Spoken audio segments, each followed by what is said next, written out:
Sen istersen unut beni, vefasız yarim. Ben seni hiçbir an olsun unutamadım.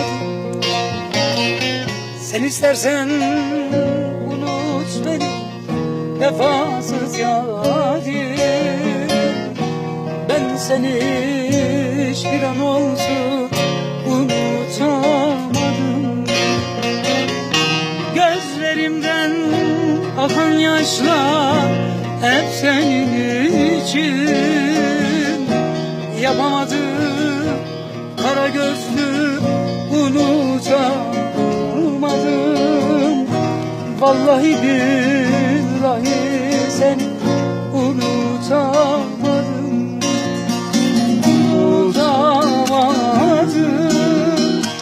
Unutamadım. Ne yaptıysam seni unutamadım.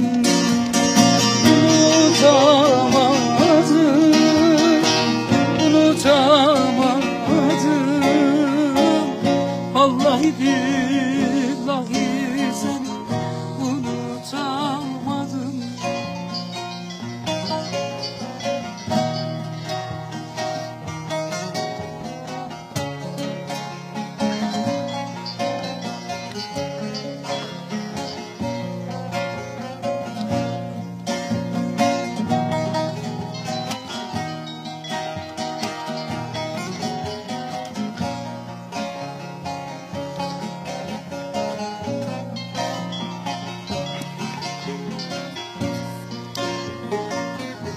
Başım alıp gittim Irak yerlere. Hayalimle türkü yazdım dillere.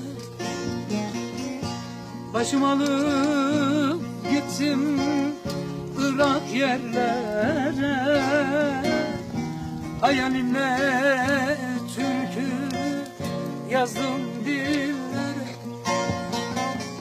Çok güzeller gördüm, baktım eğlence. Yapamadım kara gözlü, unutamadım. Vallahi billahi ben unutamadım. Unutamadım. Unutamadım. Ne yaptıysam seni unutamadım. Unutamadım. Unutamadım.